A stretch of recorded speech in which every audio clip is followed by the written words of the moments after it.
very cordially to this interdisciplinary session. This is a cartoon which shows a little bit about the type of issue that we're going to deal with.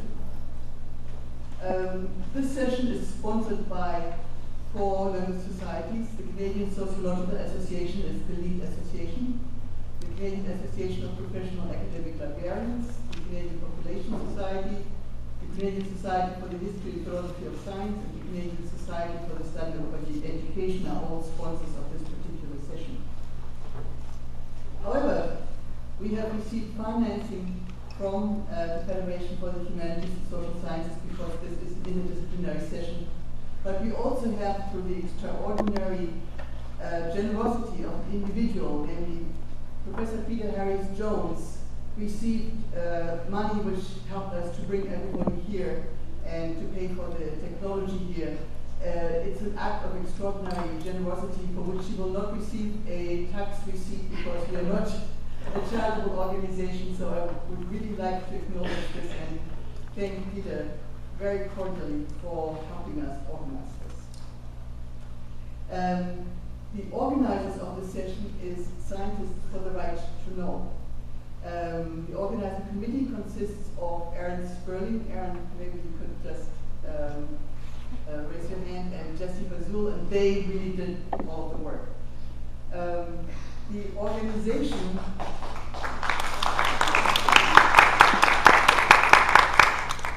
Thank you. The organization was founded about a year ago out of concern about what is happening to public science in Canada. We are registered in Ontario as an advocacy group. That was last July. And we do not have charitable status, which is why Peter is not going to get a tax receipt for contributions. And that is very deliberate. It is in response to the federal government using the tax audits as a means to muzzle scientists and others in NGOs. So for instance, at the moment they're reviewing 5 major environmental organizations in Canada, basically to make sure that they follow the ideology of the government, because some other organizations such as the Fraser Institute are not being audited because there is no suggestion that they are engaging in political ideology or in anything that needs to be reviewed. In the last round of review of charitable status, I think to recall that they spent $8 million and actually revoked the charitable status of one organization. So if we had taken that money to actually give it to the organization, we would have had a much larger effect. One of the things that this leads to is self-censorship. And that is a very worrying aspect of what is going on at the present time. So this session is one of our events in which we're trying to raise awareness of the assault on public science that the federal government has been waging by, for instance, abolishing the mandatory long-form census, by destroying public research organizations which deal with 2 types of issues, either environmental issues or human rights. Those are the 2 types which are in the target group.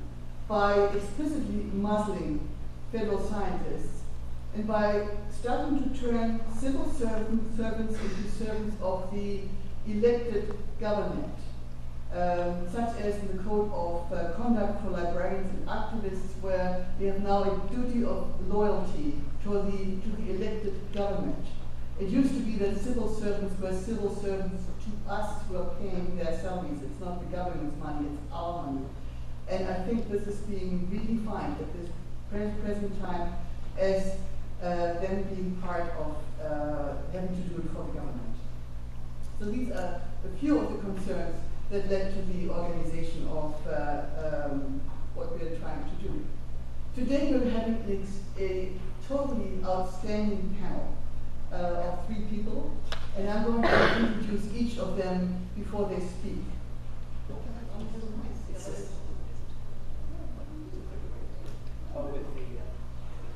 The government of Canada has been closing research libraries vital to the work of scientists. So I have to buy books and hide them from the government, making my job as a scientist way more fun. This may look like a sporting goods store culturally acceptable to the Prime Minister, but through this shipwreck is a secret passage leading to a shrine to the oil sands. Another decoy. Trapdoor. Now I'm in the hall of expensive military procurement with a video game where your F-35 has to slay a dragon, which opens the door to 4 more moves. 3 of which lead to wax figures of the royal family. I want the 4th one. Amino acids. I made it to the forbidden chamber of books. As research scientists, we were nerds before we were scientists. Magical sword is optional.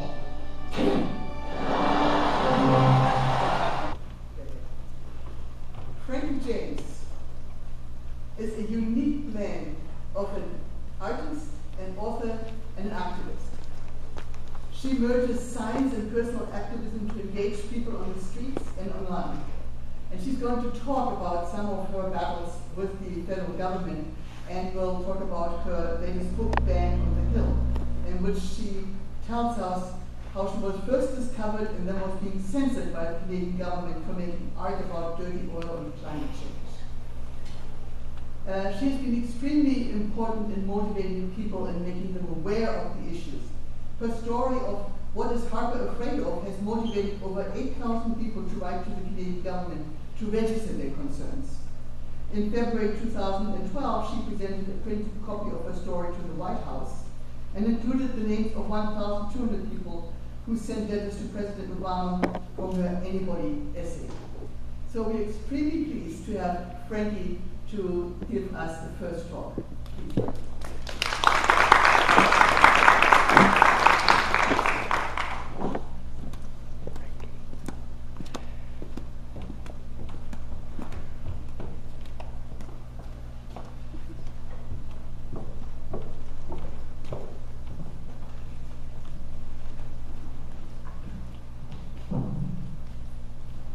Hi everyone. So is this a good volume? Okay. So it's really an honor to be here today, and thank you, Margaret, for the wonderful introduction. And I would never have imagined that I would be here, back in before all of this happened in 2011. So it's really a matter of turning lemons into lemonade. So yeah, Jesse. Oh gosh. How do I get to my presentation? You can see part of the division of labor here. We had to import.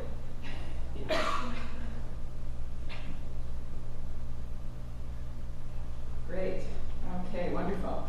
And I've got, I think, a squeak over 20 minutes, so I'm going to be talking pretty quickly. This is a cover shot for my book, Band on the Hill, and I'm standing in front of the Parliament buildings in Ottawa. So today I'm going to talk to you about 3 warning signs that democracy is at risk in Canada and how we can save it. And I think that if you were on the streets of, Niagara Falls, in Toronto, right across the country, most Canadians do not believe that democracy is at risk in Canada.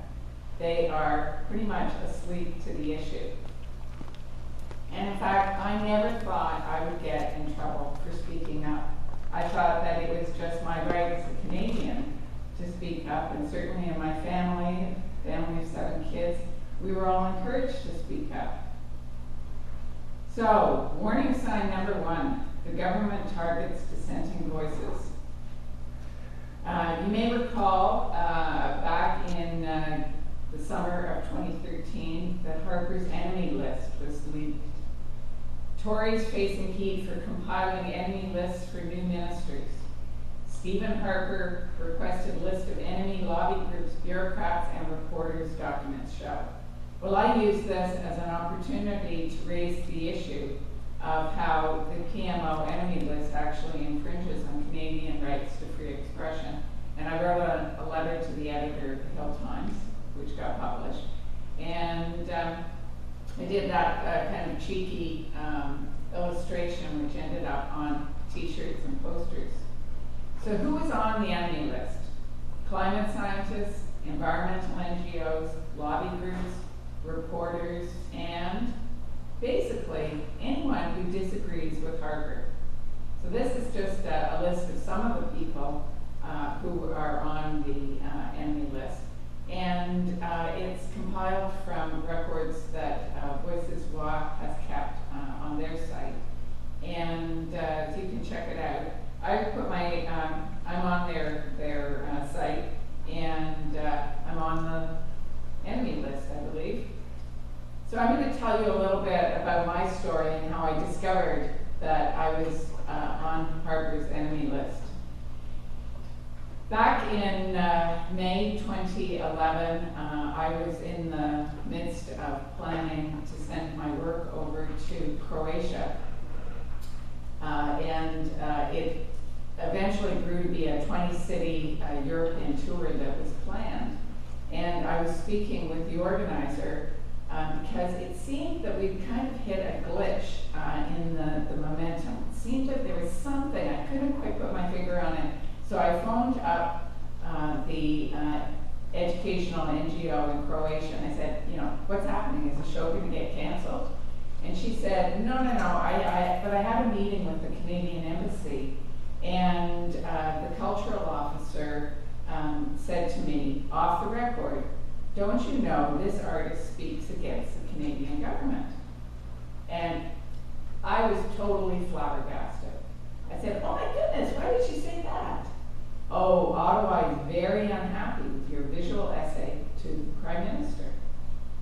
Word is that when a top official in Ottawa heard, he said, who's the idiot who approved of an art show by that woman, Frankie James?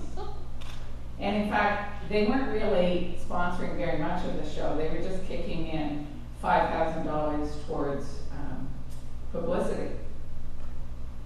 I didn't know the government knew who I was, let alone hated me. I'm a cockroach. Fast forward 2.5 months, and my once-in-a-lifetime European tour got canned. These are the 20 cities it was supposed to tour: from Copenhagen to Istanbul to Paris, London, Cairo. It was quite a show that was planned.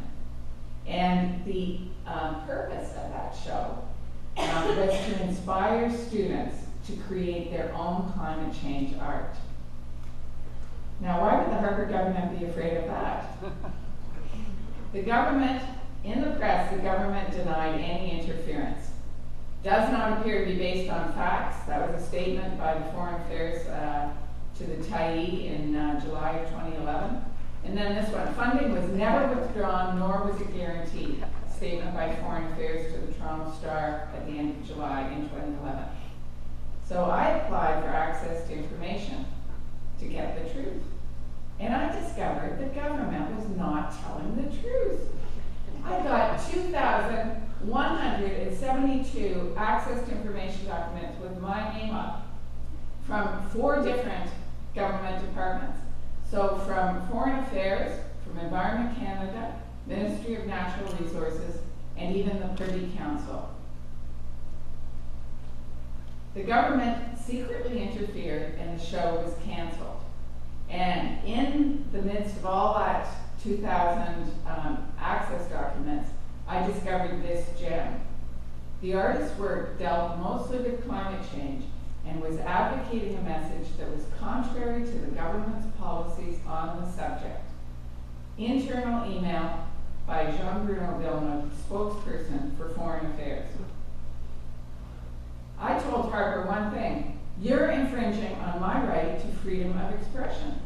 And the government said, I don't believe it is our responsibility to address the charter claims Ms. James is making, which is really extraordinary. I mean, isn't the government supposed to be protecting our charter rights, not infringing them? I believe that if art has to agree with government policies, then art is government propaganda. Warning sign number 2, government muzzles its own employees. This is from the Death of Evidence March, and that was a wonderful march on Parliament Hill that was done in 2013 and 2012. And in the New York Times, they've noticed the muzzling of environmental scientists. And they say, I'll just read a little bit of it. There was trouble of this kind here in the George W. Bush years, when scientists were asked to toe the party line on climate policy and endangered species, but nothing came close to what is being done in Canada. Science is the gathering of hypotheses and the endless testing of them. It involves checking and double-checking, self-criticism, and a willingness to overturn even fundamental assumptions if they prove to be wrong. It's so good, I'm going to read the whole thing. But then none of this can happen without open communication among scientists. This is more than an attack on academic freedom. It is an attempt to guarantee public ignorance. And I really believe that the Harper government has suppressed the bad news about climate change because they don't want the Canadian public to be aware. They would prefer to keep the Canadian public in a state of ignorance. This is from my story, What is Harper Afraid of? I'm just going to show a few slides. I created this Valentine to Joe Oliver, who is Minister of Natural Resources, after he wrote and spoke publicly calling environmentalists radicals. So Joe Oliver loves environmentalists. And I asked for a face-to-face meeting with him because he said that he would meet with any environmentalist who had asked, but none had asked. So I took the opportunity and I actually got a face-to-face meeting with Joe. And I brought in my tape recorder, much to his annoyance, but I said, I'm writing a book, I have to have a tape recorder, we've got to have this factual. So I brought in my tape recorder. So one of the first questions I asked him was, what bothers your grieving conscience?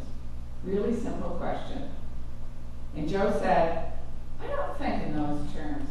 My impact as the Minister of Natural Resources is much bigger than as an individual, which is exactly what I'm afraid of.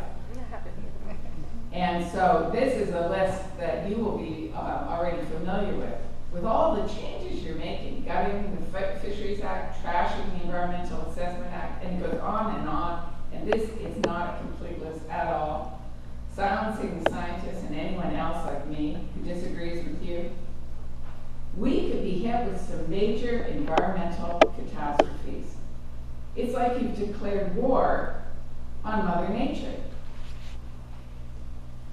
So now and it's funny how the government is censoring and muzzling their own employees, but they're not muzzling the ones who speak, as Joe Oliver has done, all of this stuff, which is not true in many cases. Warning sign number 3, citizens self-censor. So when I first heard that I'd been blacklisted, I decided that I had to mount a campaign to raise awareness about it. And I held a blacklisting party and invited about 100 people to our small home. And it was really quite fabulous and fun. And lots and lots of people showed up. And afterwards, I got this email from an anonymous guest who works for the government. It was an important event. Can you please make sure there are no photos of me in the blog postings? So this person who wrote it was very afraid that Harper would find out he'd been to my house and to my blacklisting party. So he was self-censoring himself.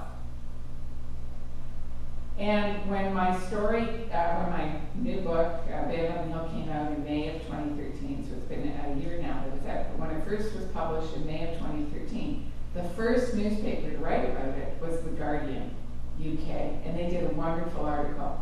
And the headline of it was, Artist finds inspiration in Canadian government's attempts to silence her.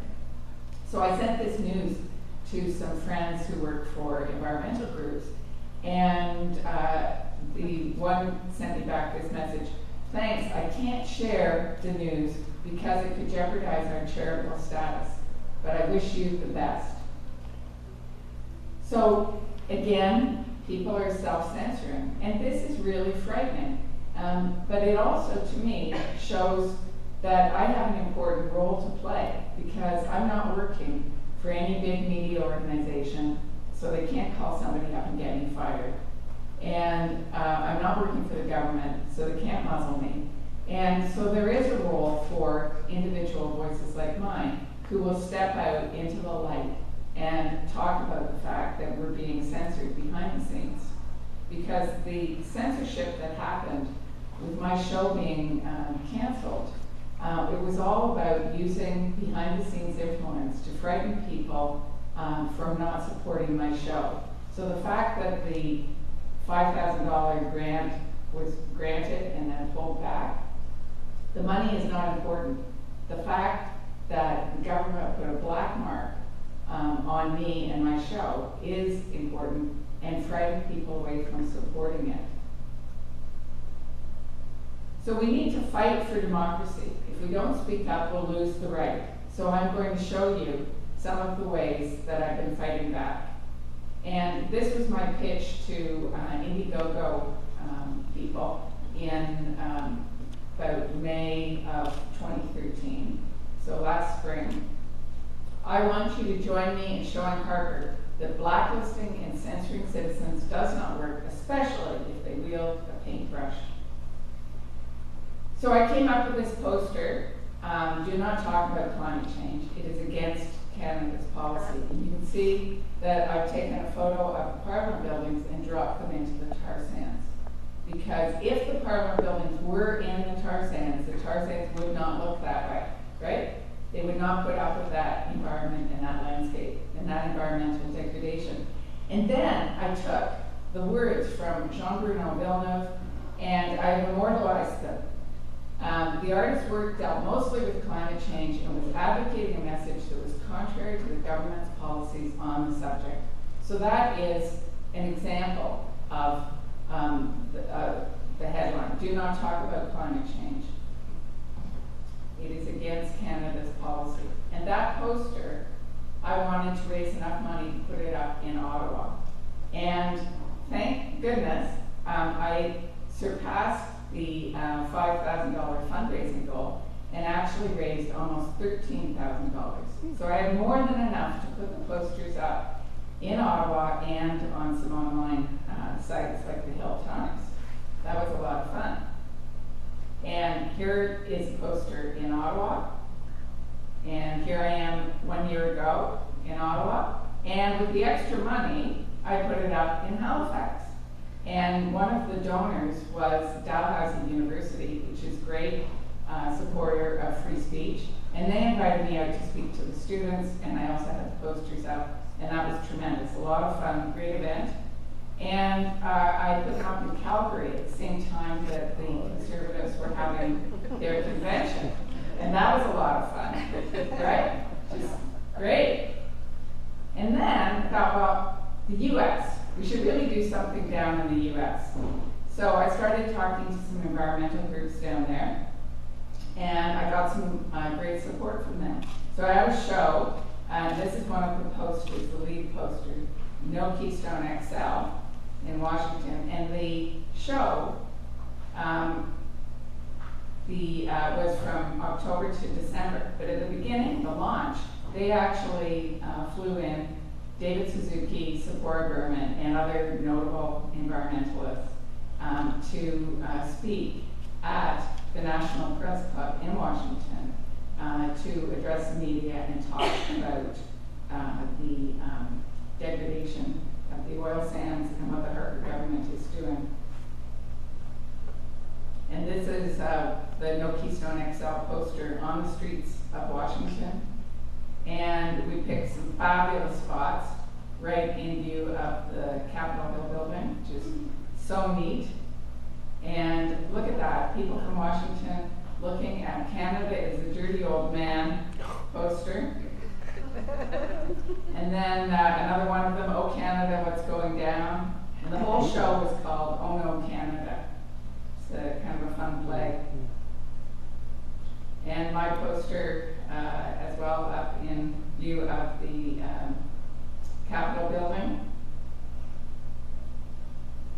And Canada's carbon pollution is rising. So we can have a lot of fun with the censorship that the Harper government is doing by going to the streets, going to crowdfunding, and using paid advertising to fight back. And this must annoy them no end, but they can't prevent us from putting the posters up in the streets of Washington or in Calgary or Ottawa, etc. And so I think that it's a great way to take the message out to people.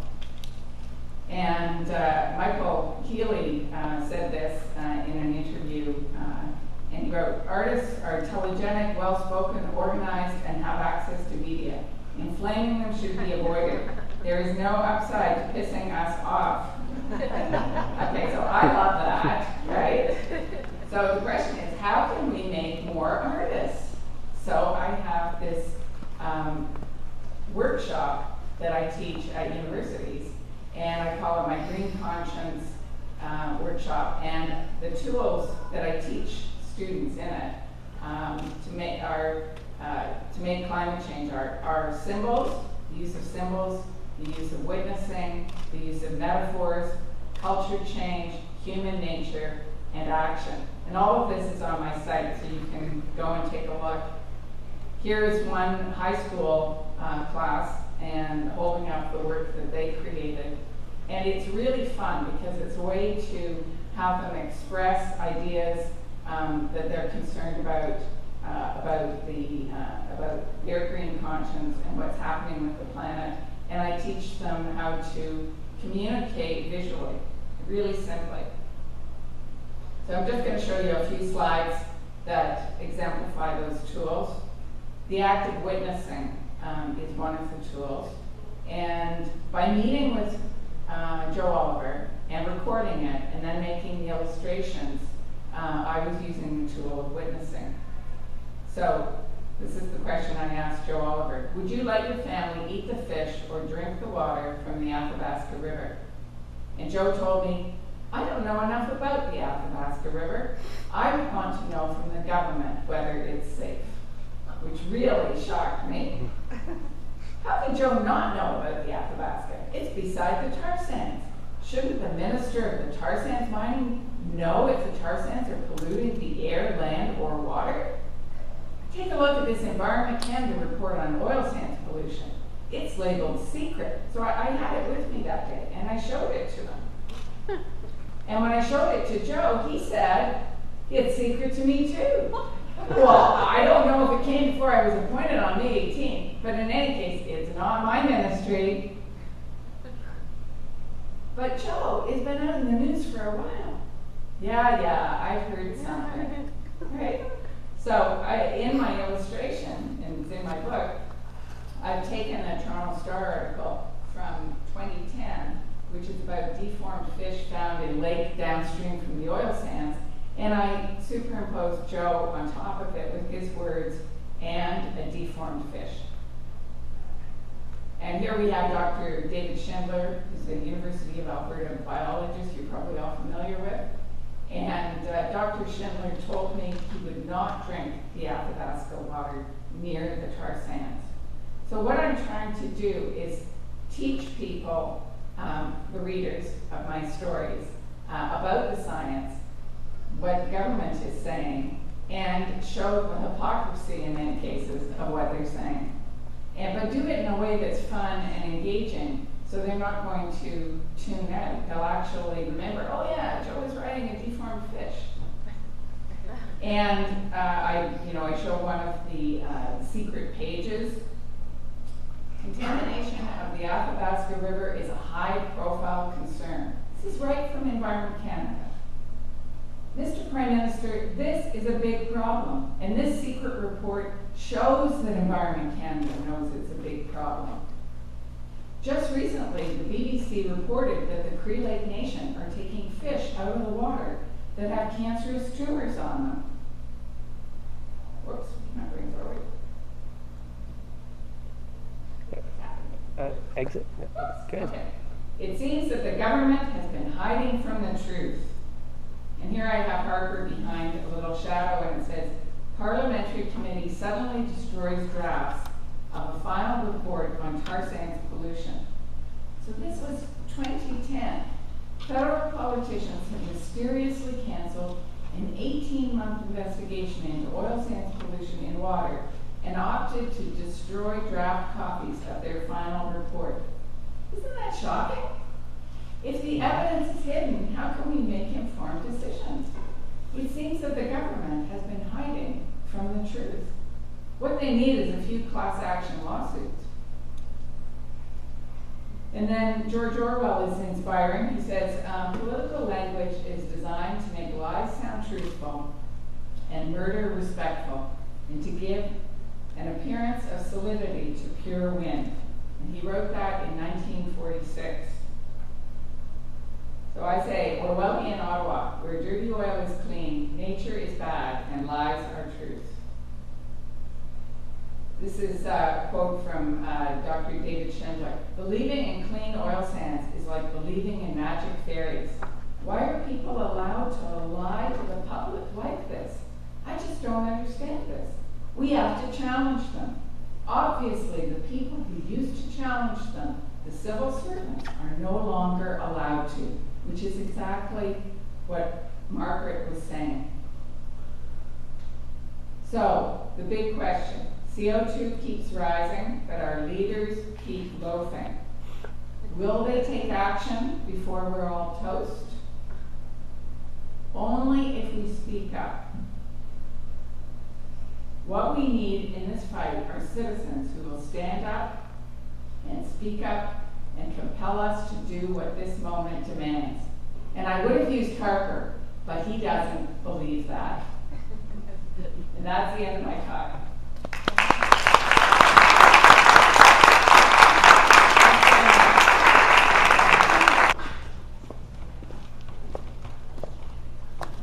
You'll be interested to know that tomorrow, Frankie is going to New York to accept a Gold Ippy Award for her work on Band on the Hill and what she's just been talking about. That's tomorrow.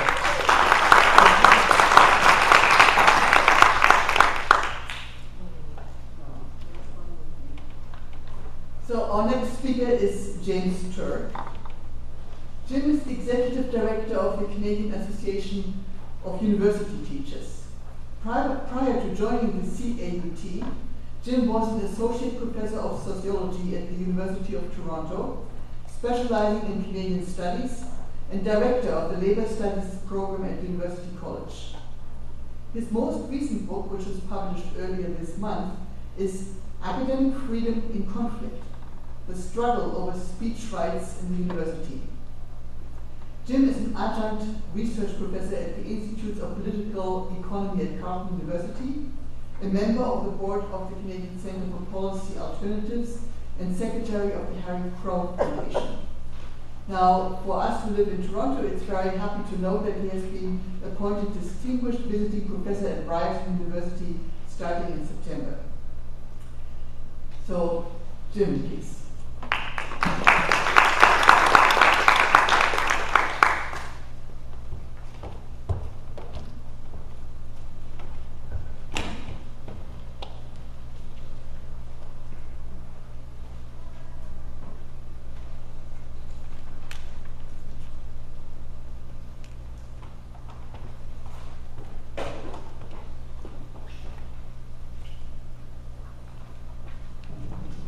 Thank you for the invitation to be here. And Frankie's is a tough act to follow. I wish my song was as good as hers. It's quite impressive. I want to talk about things that most of you know, but bring a number of different aspects of the way in which science is under siege in Canada. This is not new and cannot all be pinned on the Harper government. The Harper government actually is spending more on science than the Liberal government before it. But what it's doing is it's doing it badly and in harmful ways. So I'm going to be talking about a number of different aspects of science being under siege. The first is shutting down research that might be politically inconvenient. And of course, the most serious for those of us who are social scientists is what they've done to Statistics Canada. The massive cutbacks faced by that agency has fundamentally undermined those surveys that it continues to do. We recently reserved at CET, we buy all of the data collected about post-secondary education, and that includes student enrollment. And the data we just got from Statistics Canada on student enrollment showed that there was one student in the province of New Brunswick in post-secondary education. We pointed out that there was some error there. So there's a huge, I mean, they're just so badly understaffed that they're not able to do much. But more seriously is ending things. And I think the classic case, which you all know about, was the ending of the mandatory long-form census.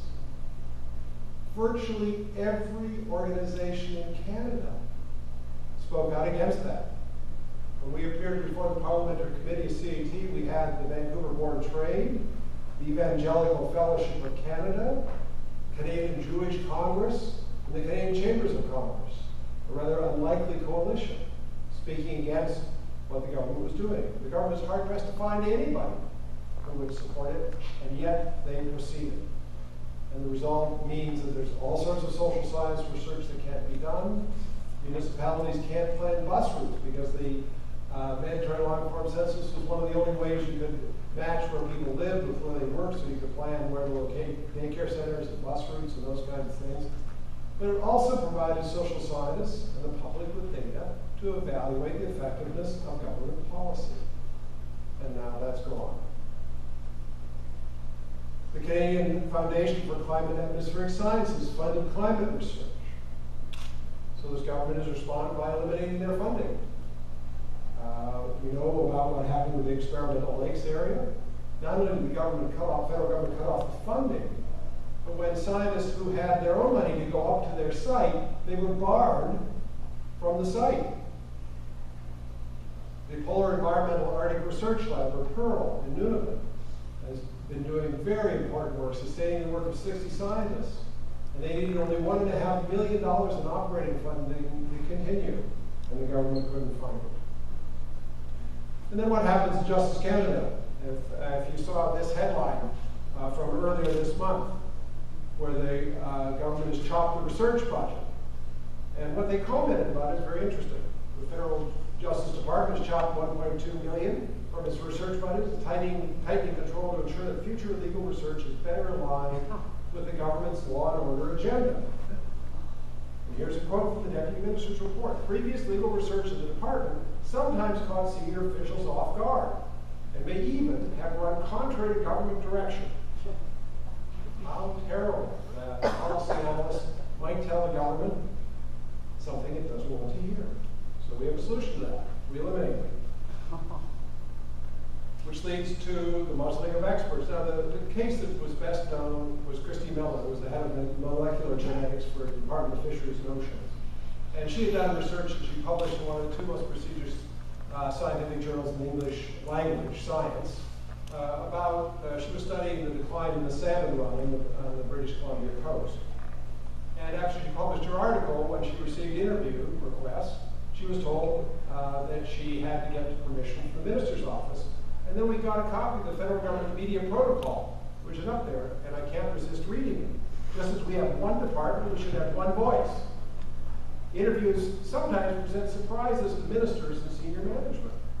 Media relations will work with the staff on how best to deal with the call, interview journalists.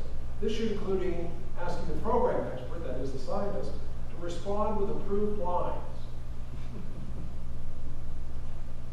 Scott Dallimore, whose work was studying the possibility of a major flood in northern Canada 13,000 years ago, published his work in Nature, the other probably most prestigious scientific journal in the English language.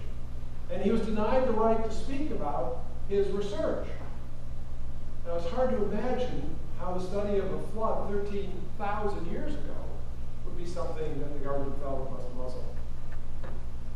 And then thanks to this man, Andres Mucho, who's a climate scientist at the University of Delaware, we know that the government of Canada has extended the muzzling from government scientists to academic scientists who do any work with government scientists. Mucho was beginning a project in the Canadian North with a number of colleagues in Canada, and one scientist from the Department of Fisheries and Oceans when he received a letter from the government of Canada, pointing out to them that if he was going to be part of this and receive the funding, he would have to sign an agreement that he would not publish or say anything without the permission of the minister's office. He was outraged and spoke out strongly. It appeared in the New York Times and other places. And it was the only way we had come to know that the prohibition, the limitations put on government scientists are now being extended to academic scientists. The YouTube video you saw on the closing departmental libraries said everything that needs to be said. This is the list of the federal departmental libraries that have been closed. And these are libraries that collect often obscure material that are useful to academics, useful to policy analysts, useful to specialists in areas that are not collected in other libraries. And so when these libraries are closed, there is no other source for these materials in most cases. When these departmental libraries are closed, normally the books are not thrown into a trash bin. The one case where they did, and it created a firestorm of outrage, but they're locked in a basement, stored, boxed, and are inaccessible. Where they are accessible, they have declining value because the collection isn't being kept up. These are the departmental libraries that have been consolidated, including Health Canada, which has reduced its collection down to one location, moved all its books to the National Research Council. Now what you have to know, the National Research Council has outsourced all of the books in its own collection, plus any it gets from any other collection, to InfoTreeve, a private, for-profit American company where anyone who wants to get access to the material has to make a written request and pay a fee. And the number of librarians in Health Canada has been reduced from 40 to 6. And as I was watching the Rick Mercer video of what he had to do, it reminded me of what is described in a report we got through Access to Information. Health Canada, because of the complaints from its own staff about the closure library, commissioned a report to look at what was the impact of the consolidation of the library, reducing its resources. And it was a devastating, devastating report. And it talked about how the scientists they would take some books home and keep them at home and loan them to each other. It was very much, I think, the basis for Rick's commentary, because that's what the scientists in Health Canada have been forced to do. Almost none of them get access to any of the collection that remains at the National Research Council because it takes so long and is so expensive that it's useless to them. And then there's the restructuring of the National Research Council itself. Back in March of 2012, this man, Gary Goodyear, I think he was the only Minister of Science and Technology in the Western world who was also a creationist, announced that the Canadian National Government Research and Development Agency is being transformed and refocused. And look at how he describes it. Gary Goodyear said he envisions the National Research Council becoming a concierge service that offers a single phone number to connect businesses and all their research and development. Now, saying that they were going to transform the NRC into a concierge service was a wonderful gift to us. And I draw your attention to that word because it's going to appear a little later in my talk. So what's happened to the NRC since that? Well, in 2006, NRC scientists had 1,991 publications. By the end of the first year, by the December 31st, 2012, their number of publications in peer-reviewed journals had dropped to 43. In 2006, the scientists of the National Research Council had made advances that had resulted in 53 patents. As it's being transformed for 2012, the first year of the full transformation, there were 3. perhaps most seriously for many of us, is the shifting away from funding of basic research. Most of the funding for basic research comes through one of the three granting councils. And what this shows is what's happened to the budgets of the three granting councils, their base budgets from 2007-8 to the present, in real dollar terms, taking out the effects of inflation. So those of you who are finding it more difficult to get funding from SSHRC, part of the reason may be that its base budget has declined by 10.5% in real dollars. Funding for MCERT down by 4.4%, funding for CHR down by 7.5%, and so forth. So this is just a show in a bar graph. This is the decline in SSHRC funding from 2007-8, the bottom line, 2014-15, again in real dollars.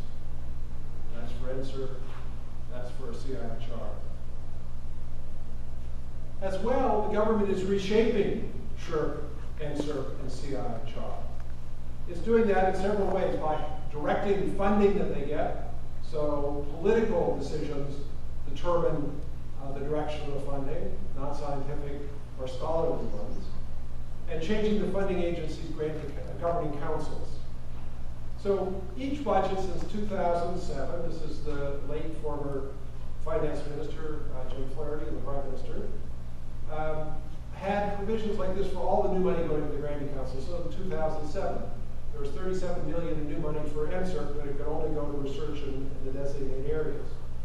The $11 million in new funding for SSHRC that year could only go to research in management, business, and finance. Those of us who may be philosophers, classicists, artists, would be simply out of luck. There might be somebody for criminologists, however. In 2008, it carries on. So all the $34 million in new money for MCERT that year could only go to research in the automotive, manufacturing, forestry, and fishing industries. Theoretical physicists don't bother applying. SSHRC's money could go to the environmental effects of lives of Canadians and social and economic development needs of northern communities. 2009, it wasn't a problem. They didn't have to designate money because they cut $147.9 million from the granting council's budgets that year. And it's same for I only have so much room on the slide. 2010, 2011, 2012, 2013, all of the new funding for the granting councils, all of them, was to support research partnerships with industry. With an additional $12 million to go to the colleges for the industry partnership program. The only good news is there's been a lot of opposition to this. In 2014, for the first time, the money was not designated. So it does pay to fight back sometimes. What they're also doing, and what most people aren't aware, there are governing councils for each of the granting councils. So for the NSERC council, now, the National Science Engineering Research Council funds physics, biology, chemistry, mathematics, and engineering. The makeup of the governing body of this granting council now contains no biologists, no chemists, no physicists, no mathematicians, 6 engineers, 1 person from business, 2 administrators, and 2 people from the corporate sector, including the executive director, the former executive director of the Fraser Institute, the founder of a private sector medical lab, and those are the folks who, the 2 administrators are both, one's a university president who has never been an academic, and the other is a college president, the president and executive officer, chief executive officer of Medicine Hat College. And the chair, Jim Edwards, is a former Tory MP who spent his whole life, working life, as a broadcaster. And those are the people who set the policy for MCERT. For those of us in the social sciences, there's nobody from languages and literature on the SSHRC Council, nobody from classics, nobody from visual arts, nobody from performing arts, 1 person in philosophy, 1 historian, Chad Gaffney, who's the president, who's resigned. In the social sciences, no sociologists, no anthropologists, no psychologists, no criminologists, nobody from education, nobody from law. 1 from political science, 3 from business, 2 from economics, and then 4 others, 2 corporate people, the executive director of the United Way of Montreal, and the head of trades training at Red Deer College in Manitoba. A very strange collection of people to be setting the policy for sure. And then the best of the bunch is CIHR, where there's two from medicine, there's a basic scientist and molecular geneticist, one person in psychiatry, two in surgery. But then those six, on the other, who are actually active researchers, there are 3 health administrators, 3 corporate people. The vice chair is Michael Wilson, who's the vice president of Barclays Canada Capital Canada. Strange choice for CIHR. The president of Tele-Quebec, so the online Quebec University, which has no connection with health, and he has none in his background, as well as the deputy minister of health. So it's creating, and they also leave off any other health professionals, so no nurses, no pharmacists, nobody who comes from other aspects of health. These kinds of appointments are, we suspect, possible for some of the changing granting council priorities. I'd like to look first at NSERC. This is a chart showing the distinction between, in SHRC we used to call investigative framed research. In other words, research where the researcher designs the project and so on, which I picked up David Naylor, the former president of the University of Toronto's terms, who referred to fettered and unfettered research. Unfettered research was scientists directed. Fettered research was research that was in partnership or otherwise consistent with government directions and policies. And it used to be that they spent about $100 million more in 2008-9 on unfettered research. And you can see over the years that difference has disappeared. They also introduced, in a time when the pie for NSERC is shrinking, they found $21.8 million for their engaged grant programs. It increased, when it started 2 years earlier, it had been $1.8 million. To support this is from their website, support short-term research and development projects aimed at addressing a company-specific problem in the natural science or engineering field. Now, if a company has a company-specific problem, our view is they shouldn't be able to dip into granting council money to solve it. They hire a researcher or scientist to solve their problem and pay for it. And yet, the NSERC is taking money from a depleted pool to give it to companies so that their problem can be solved. Their most recent, their last report on plans and priorities announced that they're working with the Industrial Research Assistance Program, IRAP, which is a part of the National Research Council, to develop an effective concierge service. This is NSERC now, it's not our creationist Minister of Science and Technology. To create an effective concierge service for business that includes expertise within post-secondary education. So now NSERC is spending money, again from the diminished pool, to facilitate a concierge service for the business community. Most recent priorities and planning document for NSERC has an overall summary of how it spends its money, and it's quite telling. The first category is people, what they call research talent. That means graduate students and postdocs.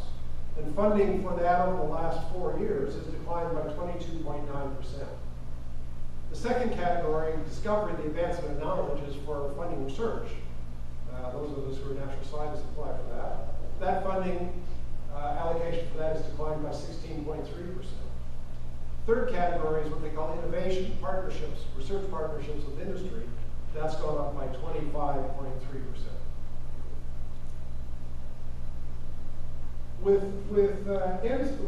It's harder to give you a profile of what's happening at SHRC, because SHRC is much less forthcoming in detail of how it spends its money. NSERC, for all our criticisms, at least is more transparent than SHRC. But it's really clear at SHRC there's a greater emphasis on partnerships with industry. Investigative framed research is getting relatively less money, as strategic research, so-called, is getting more. There's the emphasis on the impact of research, which puts a lot of fundamental research in jeopardy, or tests the creativity of research grant applicants and coming up with imagined impacts so as to be able to get a grant.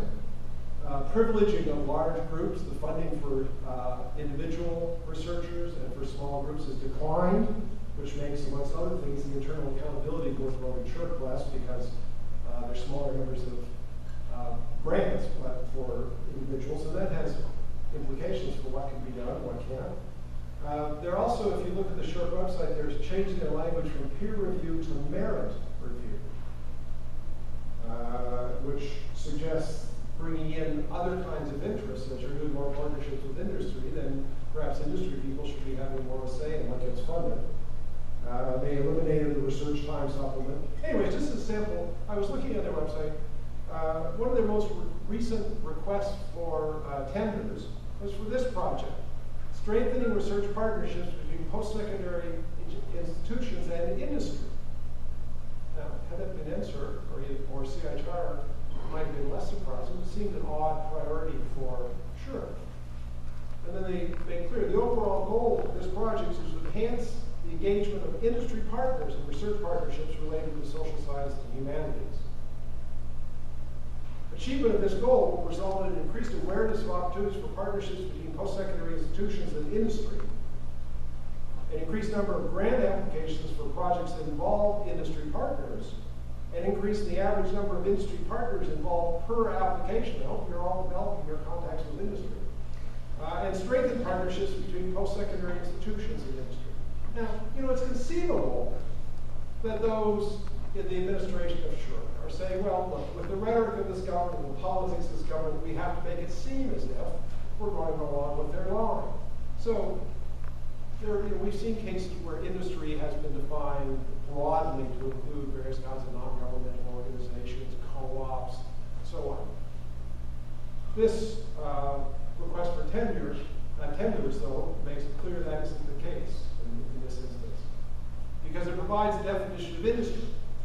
For sure, industry is defined as a for-profit organization or an organization that assists and supports and connects and or represents the common interests of a group of for-profit incorporated organizations.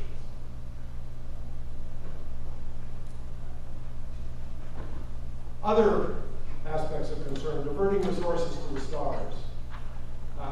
In 2010-11, the NSERC Canada Excellence Research Chairs, 9 of them, received $10.7 million.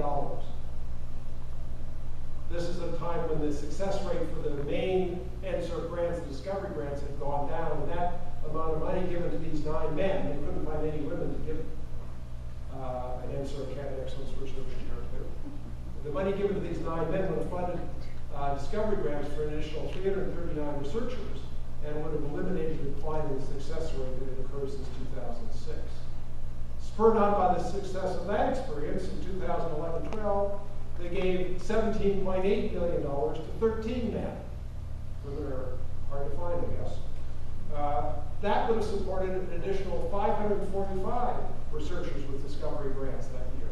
Now, it may be that the scientific community could decide that it's better to give a small number of people much bigger grants than to spread it over, but that wasn't the decision. This was a decision made by the federal government, a political decision as to how research money should be allocated.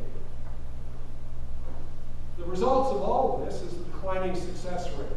So what you see on the screen in front of you are the names of the principal open grants for researchers for the 3 granting councils. SHRC's changed its name over the course of this time. In 2006-07, 80% of the applications were deemed fundable. They were able to fund 40% of them. Now they can only fund 21%. The situation is different in NSERC. For those of you who aren't natural scientists or engineers, NSERC doesn't fund projects, they fund people. They give smaller amounts of money to more people, and you can take that with you as you do different things. So if what you're working on leads you in a different direction, you can go in that direction. And typically, they funded a significant portion of the natural scientists in Canada. And that success rate has fallen from 73% to 59%.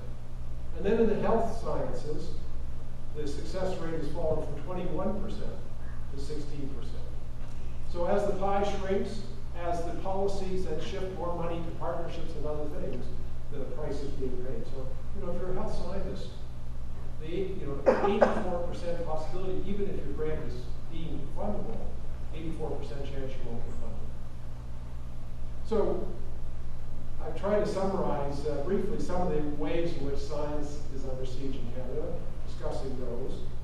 I think what we need to do about these things is educate the public about the importance of basic research and to increase the pressure and for an increase in core funding for the granting councils and for government science, because those are the two principal sources of funding for basic research. We also have to protect the integrity of scholarly research, and that means making the granting council's arm's length.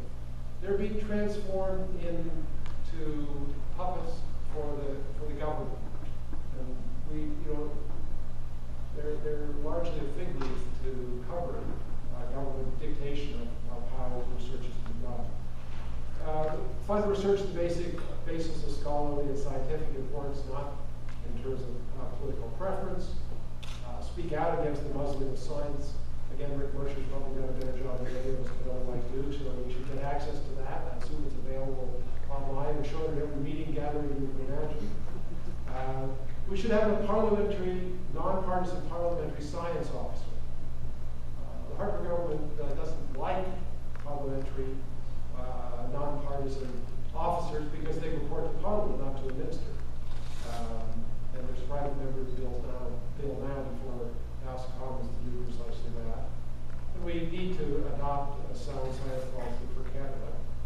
Our own institutions, and I didn't go into this, have entered into increasing numbers of partnerships with industry, and the CAUT did a detailed examination of them. It's available on our website. We released it last November. It's called Open for Business, on what terms. And what we discovered is the majority of universities, the majority of the time, gave away to the industrial partners control over things that no university should ever give away. The partnerships had no reference to academic freedom. Many of them put no restrictions on the industrial partners being able to suppress the publication of research and so forth. And also we have to address the situation faced by graduate students and postdocs. So some of the steps we've taken, we've created a national campaign called Get Science Right. The website is getscienceright.ca. It's got an interactive map with showing various projects that have been canceled or put at risk because of government cuts. It has a number of academics, researchers, and scientists telling short versions of their story. There's various email and petition tools there. We've been organizing, we started this year organizing town hall meetings across the country. We started in Waterloo, into Edmonton, Vancouver, Peterborough, St. John's, Quebec City, Toronto, where we bring local scientists and researchers to talk with the public about what all this means. Researchers from that community to talk to the public about what these things mean and enter into a dialogue with the public. And we're going to do another 20 cities starting in September. We're also, I mentioned our report on industry-university collaborations. We're encouraging academics on each campus to scrutinize the partnerships that their universities are entering into in their names to see if they actually protect academic integrity. We're going to start issuing a series of reports on what the granting councils are doing. It's really difficult. My experience has been more assured. You should read. I don't know who writes their stuff, but the language. We've moved from the granting council to the knowledge council. We don't talk about peer review. We talk about merit review. There's all sorts of baffle gab, and it's hard to get at what's going on. But we're trying to. Janice Haddon from Carleton University has done the first draft of the report. I'm sure we're doing ones on the others as well. And we're building a database of researchers and scientists to facilitate advocacy, so people can talk to each other. We can inform them of new developments as they come forward, and create ways in which they can speak out to try to change these things.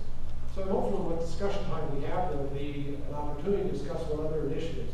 Because the point of this is not to bemoan what's happening, but to change it. I just want to end with two concluding comments from others.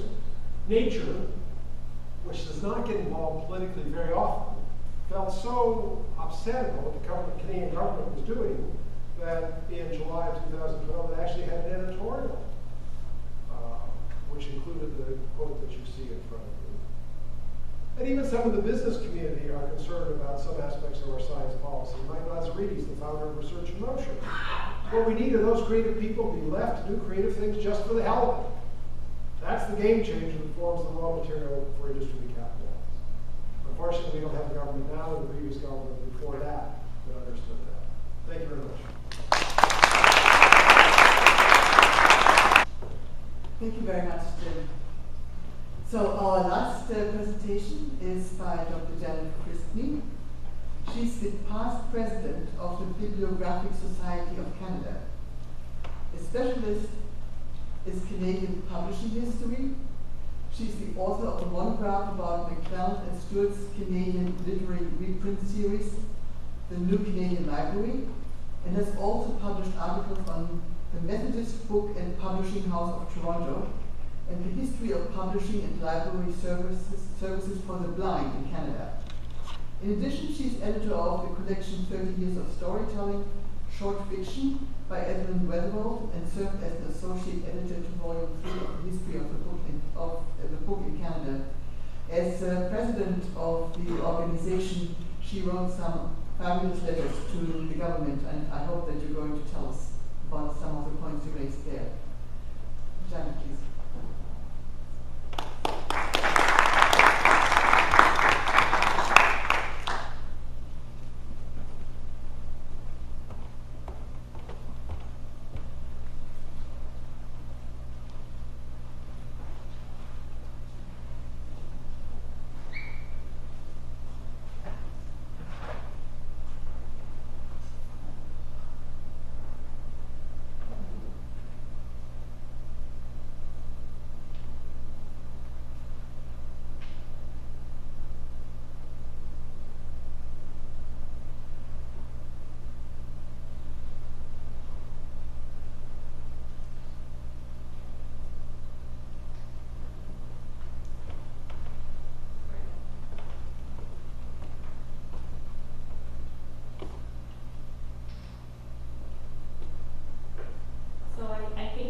You'll be able to tell from my bio that advocacy is not my usual line of work.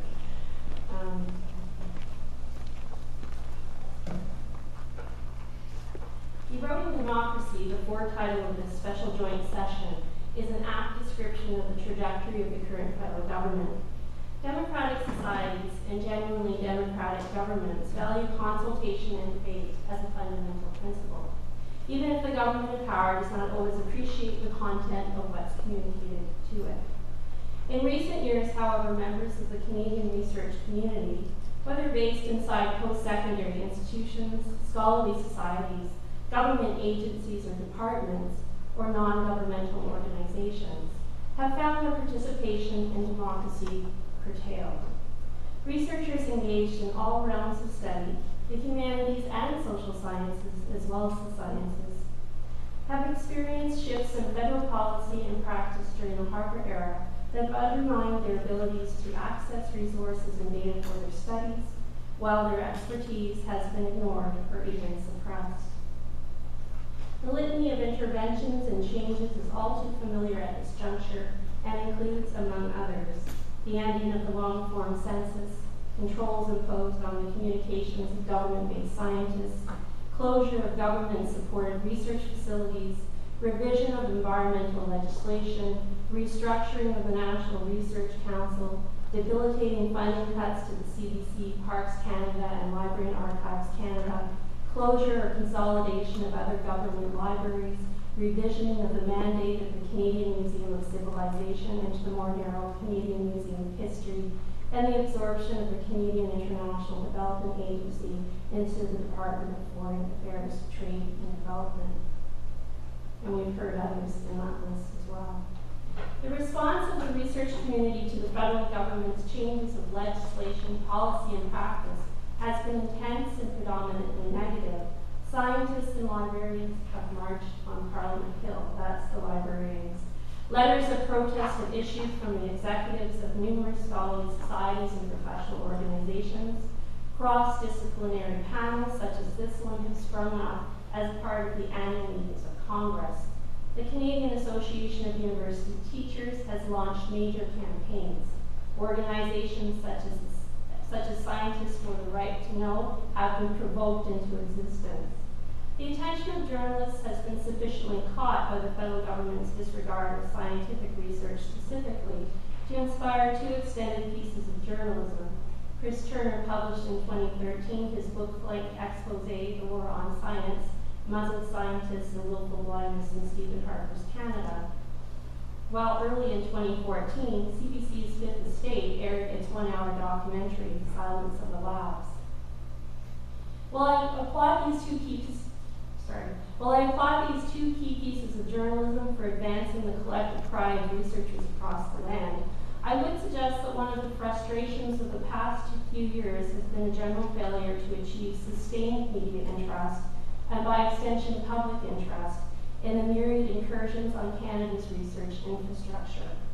As insiders, we are acutely aware that this research infrastructure has been an invaluable tool in making Canada as a democratic society. However, I do think we've been less than totally effective in communicating why that is the case, and in making clear why it is we find the federal government's treatment of the country's research infrastructure so reprehensible. What we lacked, I think, is an issue of common cause, one that would equally engage the minds of researchers, media, and a broad swath of the public. That situation may have changed in February when that dubiously named piece of federal legislation, Bill C-23, the Fair Elections Act, came into public view, and the media immediately focused a gimlet eye upon it, aided and abetted by scholarly experts based in Canada and abroad. Legislation whose implications include inhibition of the voting rights of the citizens of a democracy is a cause for grave concern. As such, this act, now passed, albeit with some revision, raised an issue that commanded the attention and raised the ire of a range of Canadians across multiple sectors. When the government in power attempts to rush controversial legislation through Parliament, despite widespread criticism and in the face of obvious demand for sober second thought, it certainly, quote, smacks of something untoward, unquote, to borrow the understated words of David Farrell of University College Dublin, an international critic who signed a letter of protest against Bill C-23 when it first emerged, and who spoke out on this topic on CBC's As It Happens. Of course, to many of us, much of the behavior of the current federal government seems decidedly untoward. The Fair Elections Act is certainly not the first piece of legislation the Harper majority has pushed through Parliament despite protests and demands for revision. The Omnibus Budget Bill of 2012 provides an obvious exemplar. As we all know, the scope of Budget 2012 extended beyond tax and monetary measures and included revision of law and policy in multiple areas. Indeed, this omnibus piece of legislation instigated many of the cuts and changes to which the research community has been vigorously reacting for the past 2 years. The fallout from Budget 2012 politicized sectors of the research community with no significant reputation for political engagement. That was certainly the case for the small organization I represent, the Bibliographical Society of Canada. A pretty mild-mannered and amiable bunch at heart, the Bibliographical Society of Canada comprises a multidisciplinary group whose research focuses on books and print culture, as well as the myriad players involved in the creation, production, transmission, dissemination, and reception of such cultural phenomena. Due to the nature of its academic preoccupation, the BSC's membership cares deeply about libraries and archives, institutions which house so many of the resources vital to its members' studies.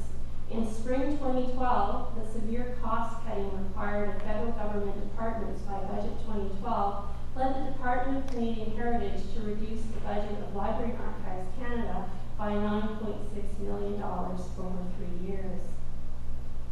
Budget cuts to an institution when values are never welcome.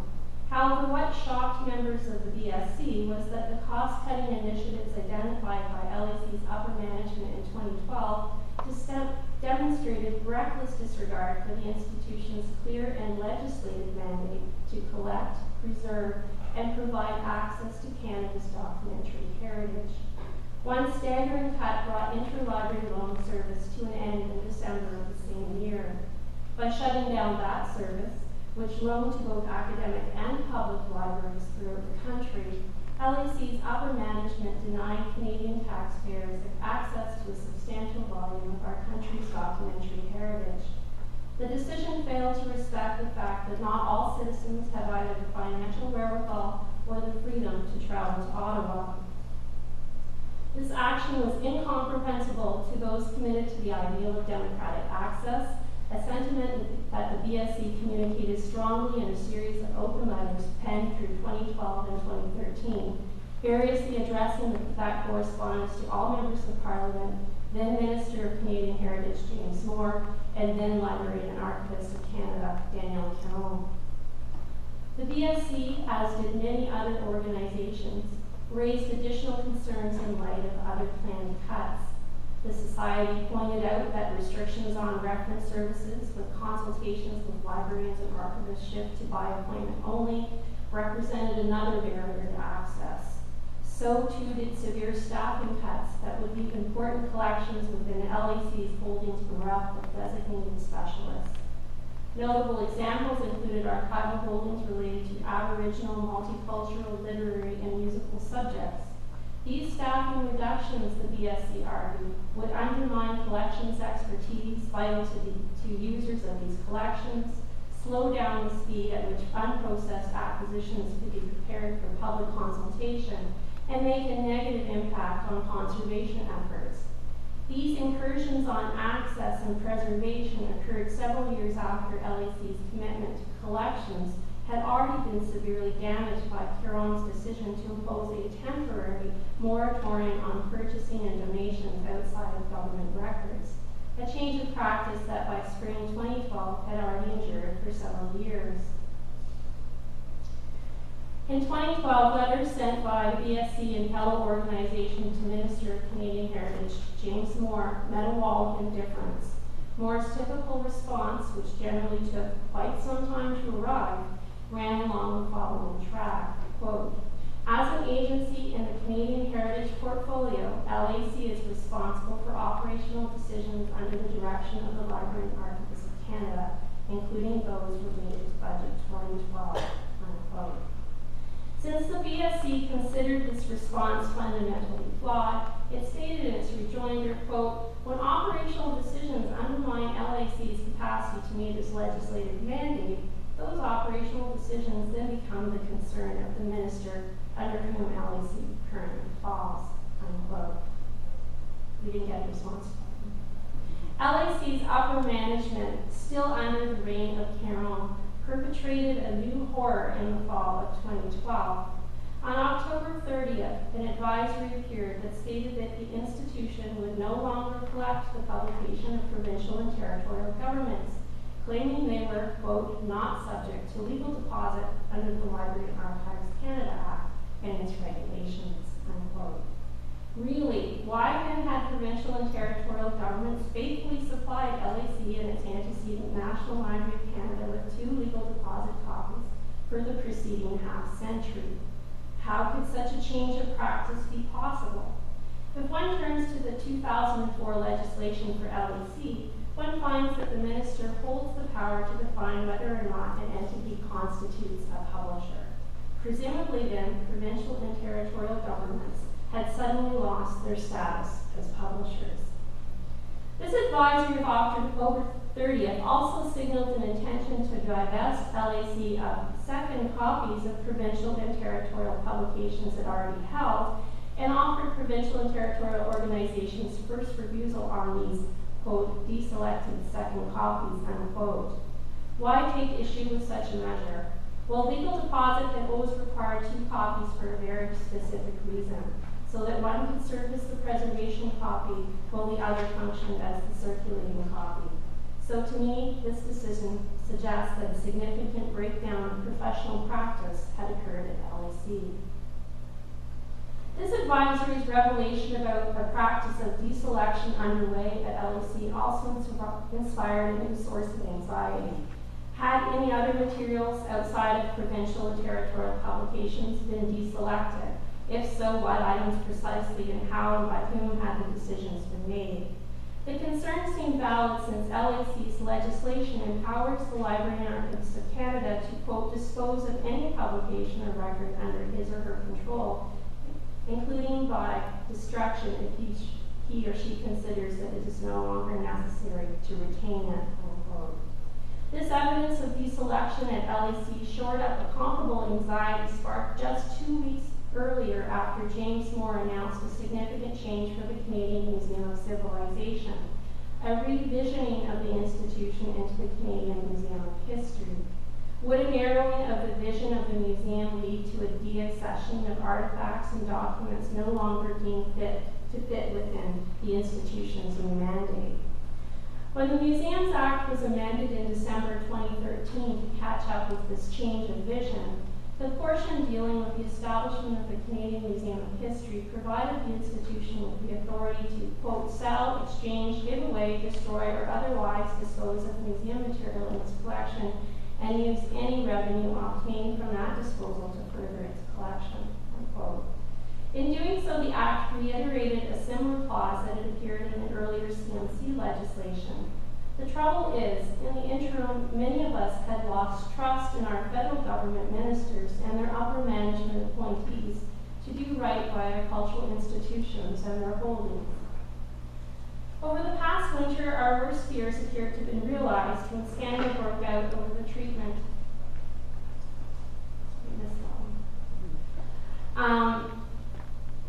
Over the past winter, our worst fears appeared to have been realized when scandal broke out over the treatment of holdings in specialized federal libraries that had been closed or consolidated in the wake of cuts instigated by Budget 2012. The Department of Fisheries and Oceans represented one ministry whose libraries were affected. Scientists disturbed by what they were witnessing distributed a photo that showed a substantial volume of publications from the DFO's library at Montjoly, Quebec, residing in a dumpster. Journalist Mike D'Souza reported on January 30th that Fisheries and Oceans Minister Gail Shea told Parliament that the DFO had discarded up to 84,000 items from 7 of its libraries. In the same article, D'Souza noted that Green Party leader Elizabeth May, drawing on Section 16 of the Library and Archives Canada Act, quote, alleged that the process violated federal legislation on record keeping that requires the government to get consent from the head of Library and Archives Canada prior to discarding any material, unquote. However, D'Souza's fellow journalist Andrea Hill from Post Media News, who was investigating the closure of government libraries more generally, had reported on January 26 that, quote, not all surplus materials end up at Canada's National Library. Under a government multi-institutional disposition authority, libraries can dispose of materials they no longer require either by redistribution or destruction, unquote. Whatever the legalities of the situation, news reports made it clear that longtime users of these closed federal libraries now felt distressed, betrayed, and outraged by what they had witnessed. When asked to comment on the DFO library closures and the treatment of the collections, researcher Peter Wells of Dalhousie University told Globe and Mail reporter Gloria Galloway, quote, I see the situation as a national tragedy, done under the pretext of cost savings, which, when examined closely, will prove to be a false motive. A modern democratic society should value its information resources, not reduce or worse trash them, unquote. I share Dr. Wells' view of the situation and would extend it to encompass all federal departments and agencies and the information sources that fall under their purview. I am not the happy-go-lucky researcher of just a few years past. The sheer vulnerability of Canadian research institutions and their collections has been brought home to me. Is there a positive way forward? A recent inquiry from my BSc colleague Myra Topic, professor of law at the University of Windsor, has given me cause for hope. She advocates that the two of us interrogate the apparent disjuncture between the expectations of researchers and the legal obligations of government that have surfaced during the Harper era. At this point, we have questions rather than answers. Why have researchers found the behavior of the current federal government and its appointees so shocking in its treatment of documentary heritage? What are the conceptions of stewardship that we have attached to the management of federal heritage collections without articulating them, and which we have assumed should be practiced by any federal government, no matter its political stripe? What rights of ownership, if any, do Canadian citizens hold over the collections in federal cultural institutions? Are Canadian citizens in a position to hold the federal government to account on how it manages collections residing in federal heritage institutions? Earlier, I invoked the word trust in its general meaning, but mine finds in recent events resonance with the legal concept of public trust. From that perspective, the following is the question to be asked. Is the Crown trustee of the public right to the preservation of Canadian documentary heritage? If the answer were to be yes, then any federal government in power would face restrictions in its treatment of documentary heritage collections because its fiduciary obligations to the public in relation to these trust resources would take precedence over any particular ambitions or preferences of that government. The historic origins of public trust doctrine reside in navigation and fishing, but in countries such as the United States, the concept of public trust has expanded over time to encompass even heritage collections found in libraries, archives, and museums.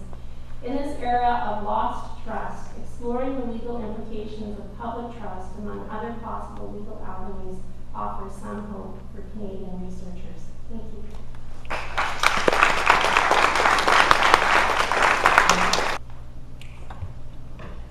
Thank you very much indeed. Frankie, would you like to come up? This is our chance for discussion, and so please address comments and questions to the panelists, but I hope you will also reflect on what it is that we can do and what we all can contribute in terms of changing the situation. So if people would like to use the mic since we are filming it, that would be helpful. The floor is open.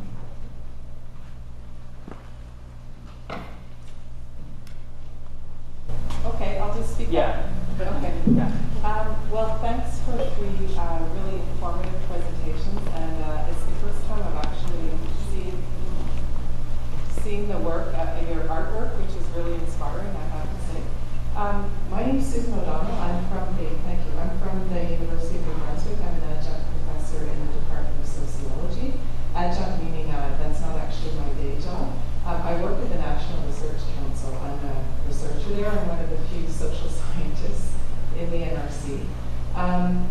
And I'm also very involved in the Union of Researchers, which is the Professional Institute for the Public Service in Canada, or PIPS. I'm only executive for the NRC Researchers Union. So I'll just speak with that hat on because I can't really speak as an NRC employee specifically. But I just wanted to draw everyone's attention to the fact that PIPS, the union representing not only NRC researchers, but also many of the other federal public scientists, does have some interest in this area. And we recently have two publications. The latest one in February is called Vanishing Science, and there's some statistics there from surveys that were done in federal scientists, and there might be some interesting information for anyone who's interested in this topic to just look up that up as another source. I have kind of two questions that I'll just direct. One of them is if you think that it may be possible to build alliances with the unions of federal public servants, because I think that's one area that nobody actually brought up specifically. I'm well aware of all that kind of challenges in doing something like that, but if you think that might be a way forward, is to have those kinds of alliances to work on this problem. And just another point I'll raise just as a question, and I mean, I could say an awful lot about what's happening at the NRC because I've been there through its transformation, but is it actually working? I'd say is the big question. I mean, there's the idea of the concierge service. Do you think, from what you know of government, et cetera, that it is possible to actually fund a government research agency through industry donations? So that would be kind of my question. Like, does this make sense? So anyway, I'll just leave you with those two. Thanks very much. Thank you. With regard to the first question, when CAT is running two campaigns now, one called Canada's Past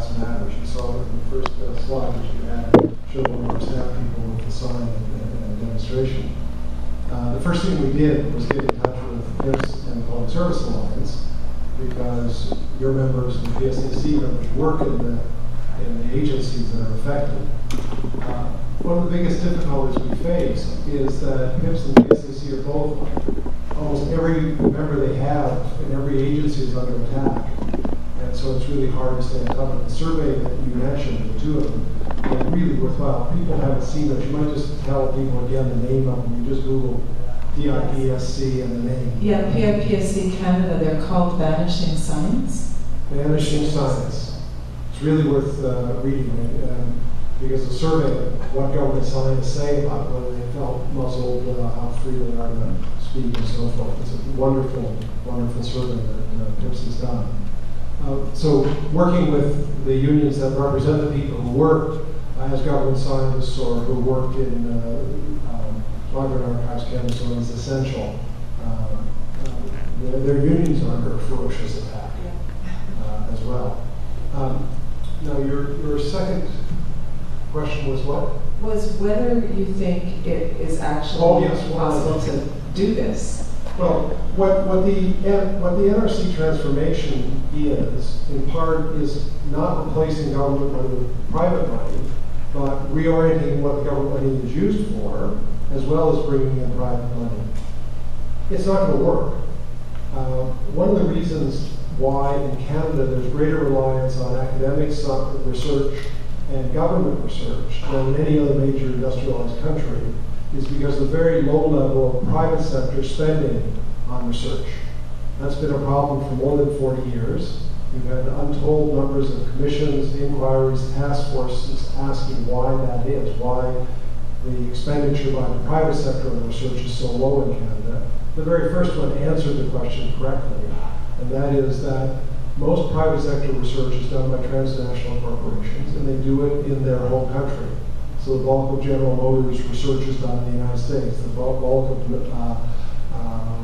the research of Novartis, for example, is done in Europe. And Canada has the highest level of foreign ownership, or put it the other way around, the lowest level of domestically owned transnational corporations. So by far the biggest private sector spender on research was Nortel, and then it went under. The current biggest spender is BlackBerry, which may soon be going under, or when they get bought out, then that research. So even though we have the most generous tax incentives and other inducements for private sector expenditures, they haven't proven successful over 40 years. And there's no reason to think this stuff is going to be, all it is taking public money to underwrite what the private sector should be doing at a time when there's less public money for what the public sector should be doing. Thank you. Thank you very much. Other comments, questions? I'm a Brock student, and I was actually going for the blog post thing, but I was wondering, because as a student, I feel this cause has gone otherwise unnoticed. I haven't heard anything about these messages beforehand, and the message that was portrayed as I was viewing it is more important than the publicity I feel it's getting in. And in that regard, do you believe that the schools at this point, being government funded and whatnot, are taught or are teaching, kind of re-portraying this ideal that nothing is wrong? Because I feel that in universities there should be something that's alluding to it, but unless you go into the specific geological science specific, the humanities are otherwise left out of the loop when it comes to this sort of message. Do you believe that it's kind of re-portraying it for a reason, or that those who are government funded in this instance should be trying to, as you said, edit themselves when they're teaching? Question for? Anyway. So I think that we've got a problem of kind of self-censorship with some universities, where the universities are afraid to speak out against the government in case it's going to. I mean, they're supposed to be arm's length. They're supposed to be independent. They're supposed to be voices, for free speech. But the reality is, that there are many that are afraid to step out of line to sort of hold their hand up and get noticed. I've spoken with university teachers who have mentioned, your work is a little controversial, may not be able to fit in here. And so that's why I found that Dalhousie University asking me to speak as part of their lecture series and contributing to my Indiegogo campaign to put the Do Not Talk About Climate Change posters up on the streets of Ottawa, etc. That was a mark of real courage, and that was neat to see. But that's one university, right? And here I am at Brock. This is good, right? That I'm speaking, but there aren't a lot of universities inviting me to speak about the censorship that's going on with our government. I find that especially worrying because my first year I was working for the annual fund, which brings the money towards the schools and agencies on it. And they were saying that government funding was being cut regularly and student fees were increasing, and that's why they needed more people donating money towards the institution. As a university student, we are taught to think outside the parameters of the general idea, the norm of society, in order to work out ways that common everyday problems are occurring in order to solve it and make a better future. But with this, we're just encouraged to perpetrate a future that's going to slowly disintegrate. And I just find it problematic. I could add something. I think there would be hope if we could get the students to organize and to start raising those issues. And so, if there's a way we can get the students on board and the students interested in this issue, that would be one of the ways to maybe get the universities moving on that particular issue. So I've got one point to make, and that is that the Divest from Fossil Fuels campaign, organized by students in the U.S. and some in Canada, has been tremendously successful. And you could look to that for inspiration. It's just fabulous. And they asked that same question, like how can the universities' pension funds be buying or investing in the fossil fuel industry when it actually is going to create more climate change and therefore ruin our futures? Frankie's too kind to universities. When we're talking about universities, though, we need to distinguish. You're here in this panel not because of Brock University.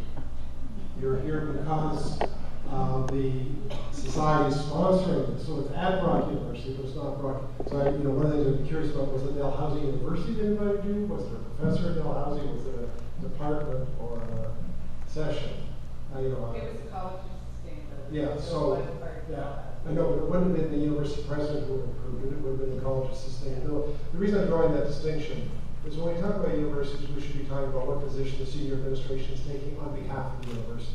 Almost none of them is willing to speak out on the issues we're talking about. Almost none of them. In 16 years, there's not been a single federal budget that the Association of Universities and Colleges of Canada, which is the organization of all university presidents in Canada, has ever criticized. Not one. There was 1 year when there was no money for post-secondary education in the budget. We thought, well, this will break the pattern. And they praised the government for not cutting in difficult times.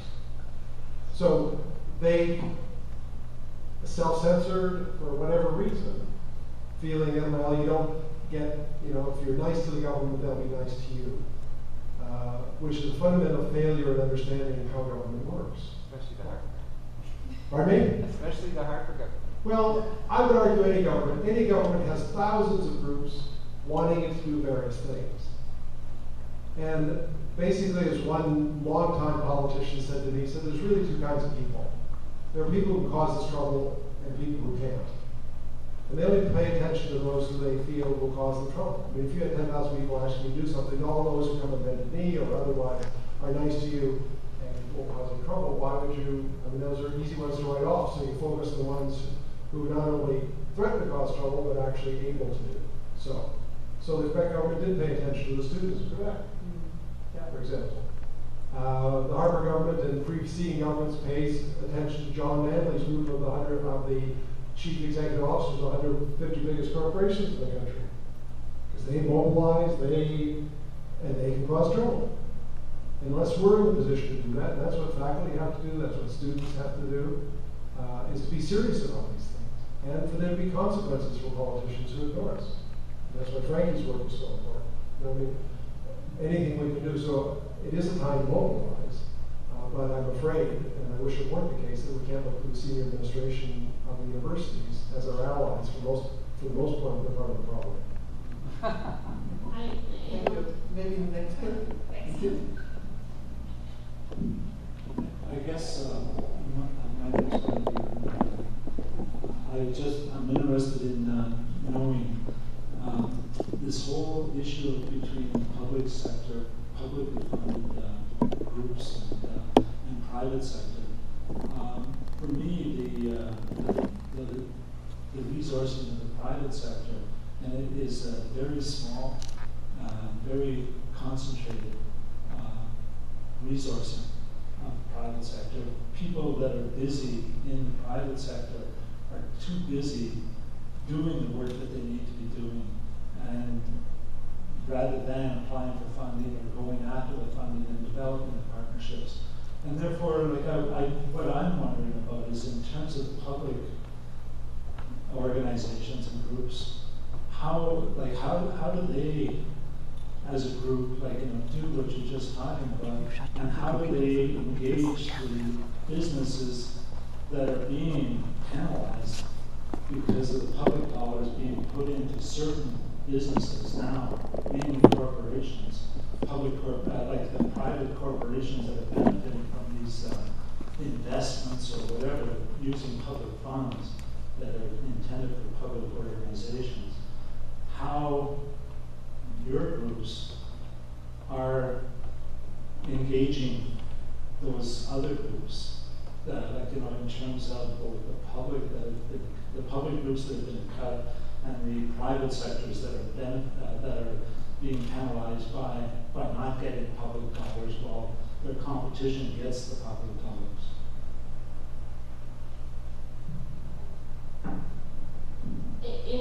I can speak a little bit to not to answer for CIHR so much.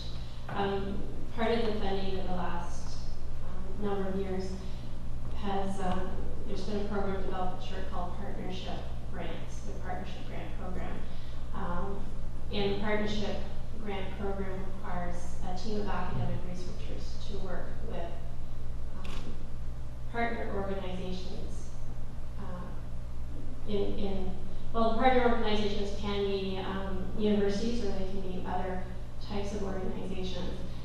It becomes a matter of creativity for the people, the faculty members who are applying for those grants, to figure out creative ways to develop partnerships that will go through the criteria and still be legitimate. So you can say that the federal government might have one goal for that program, one that's encouraging an agency like SHRC to take it on, but within the institutions too, the faculty members are encouraged to examine those programs and see how they can make them work for them. So, for example, we do see the case of academic researchers who will work with museums as their partner organizations. So, it's a culture. It's not solely private business that are partner organizations in this context. To be encouraging. Your question, in part, was asking about private sector that was being disadvantaged. The whole point of these initiatives is to provide more resources that formerly were for public sector, for universities or government science to do it. So I don't think it's appropriate to think in terms of the private sector being disadvantaged. The government has done everything it can, and preceding governments have done everything it could imagine to make to encourage and provide assistance to the private sector to do more research. As I said, we have the most generous tax breaks for private sector research virtually any country in the world. We have had for some number of years. And almost nothing of that has worked, partly because the scale of privately owned business in Canada tends to be smaller and less transnational, and therefore there's relatively less research done.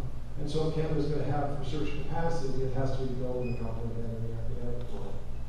That's been the proportion of research that's academic or government science in Canada as a percentage of the total is higher than any other industrialized country.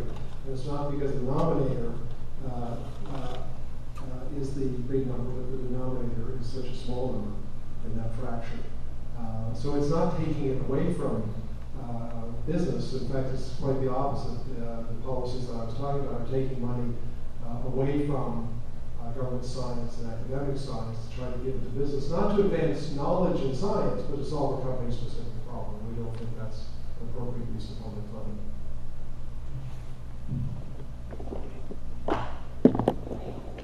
My name is Jennifer Manzanaga. I'm a student at Queen's University in the Department of Sociology.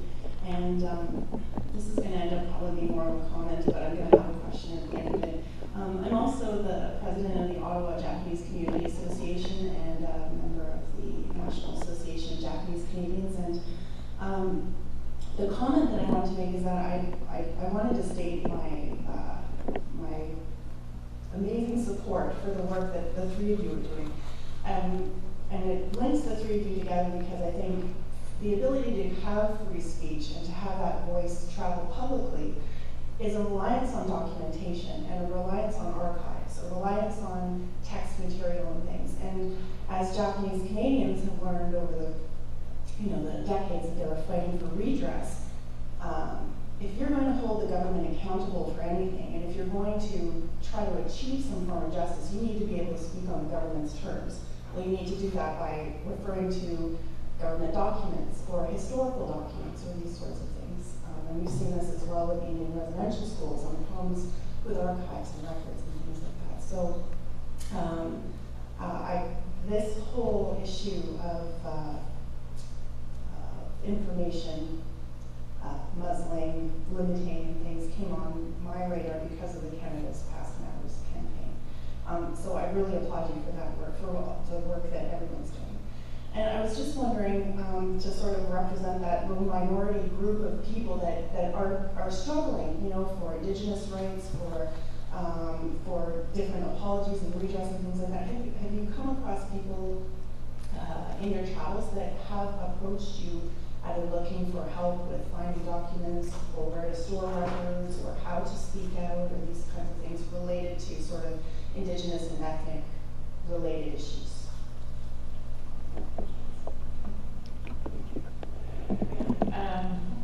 I guess people at some of my talks will ask me about how to file access to information requests because, before August 2011 when I put in my first access request, I didn't know anything about it. And now I've learned a lot about how to file them. And it's really fascinating. I mean, you have to, you don't want to come forward and say the government has censored you unless you're able to prove it. And the access documents are a way to prove it through the internal conversations. And, there are books that you can get on how to file access requests. And, I'm happy to speak on the topic. It's quite a bit of fun to actually show them things like, oh, those little numbers up at the top there, those are like section 15, section 21A and B. Those are the codes for the redactions that they've made in the access document. So I think it's really interesting for people to hear how someone who knew nothing about how to file access documents can learn and have me walk them through the process and teach them, about the intricacies of it.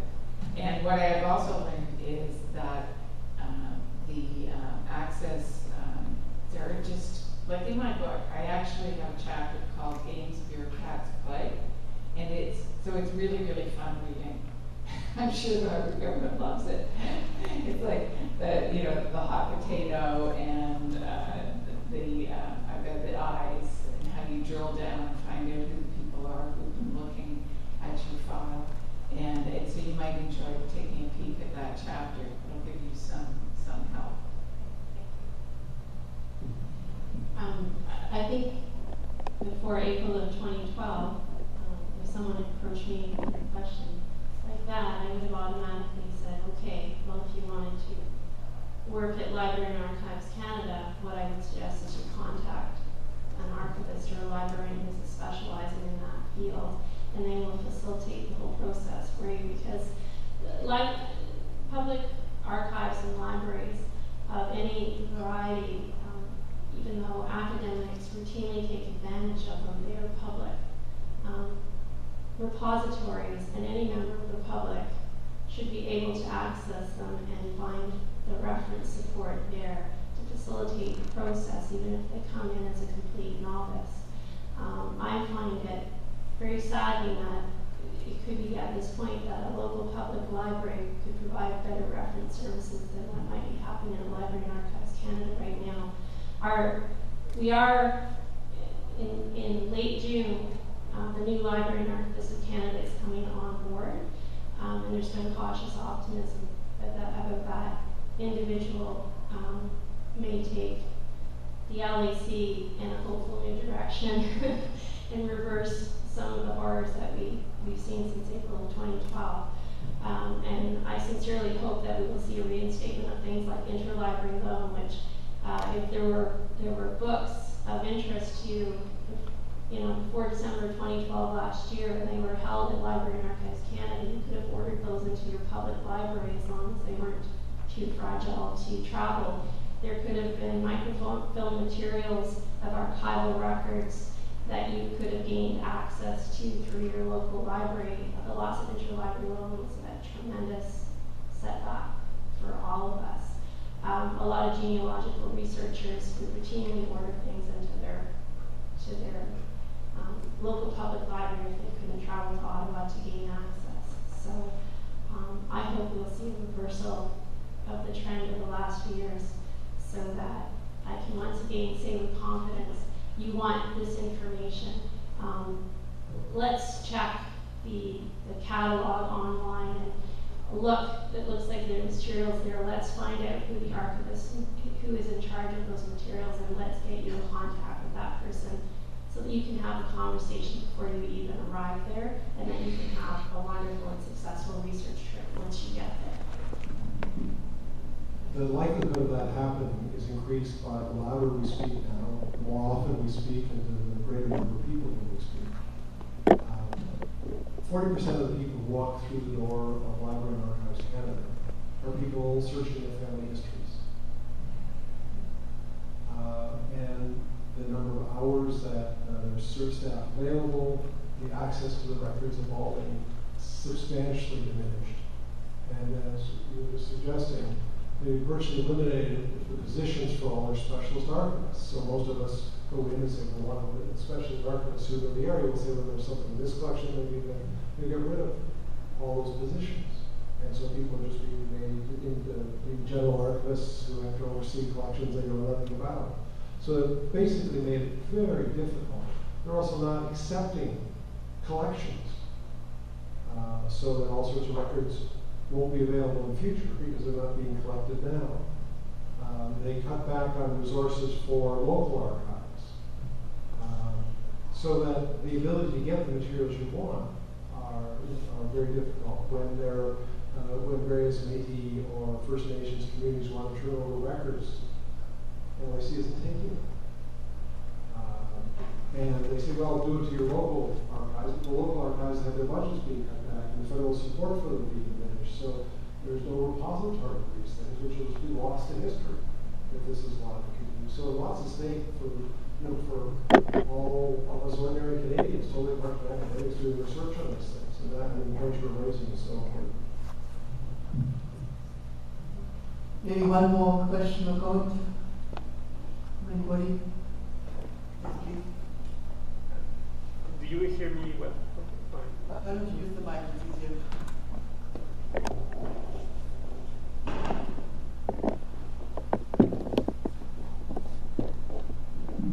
Well, thank you all of us for your contribution. Michael again from Montreal University. My question is quite a simple one. Do you think that if the Liberals or the NDP are elected in the next election, it will change something, or it's a deeper movement requiring us to really mobilize quite fast and not mobilizing in the sense of changing the government, but mobilizing in the change of really changing the mentality of the broader population regarding science? If the Harper government is re-elected with a majority, all of the things that we've seen happen so far are only going to get dramatically worse, and many will be unrecoverable.